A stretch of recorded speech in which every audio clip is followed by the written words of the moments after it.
Gaur beste bideo bat, eta gaur aurreratu bezala gonbidatu berezi bat izango dut nirean. Izan ere gaur atal berri bat estrenatuko dut, horrek esan nahi du atal hau behin eta berriz errepikatuko dela, eta gonbidatu berezi hau, nirean izango dudala, behin baina gehiagotan, luxuzkoa zela esan nizuen, aurreratu nizuen, eta hemen da, Ana Goitia! Kaixo, Nachu! Atal berria estrenatzen dut, Celebrity TV. Bea lekeitioko da, eta nian oitako aurduan hor fusio bat sortu da.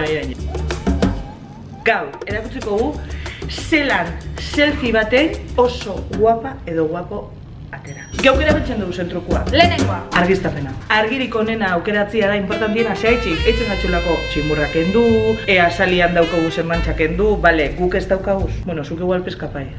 Geo beti dao filtro hon bat sartzea. Bai, nien ez filtro salia.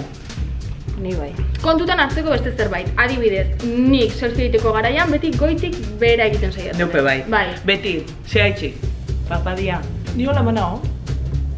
Papadia disimulaten da. Beti kataraten muzu.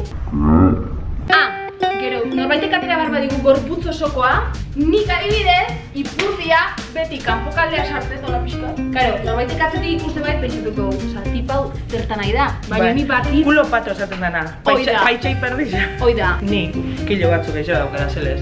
Argazkizetak estilizago agertzeko, edo pinao, edo neu pentsaten aterako landara, hain kapusaten. Mutxingo dut. Bintzat batu. Natural. Eta bestela, enjarra, de toda la vida. Hoxe. Holan.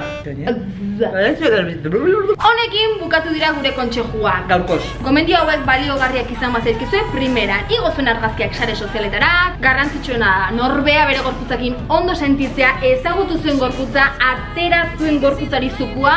Barruan gustora bagauz. Gure gorputzaz gustora bagauz. Kanpuan behigarri etxen da, orduan. Barrutik gustora bagauz, kanpokuak behigarri etxen da. Hori da. Ana. Maite zuen gorputzak. Urrengo arte. Aio. Agur.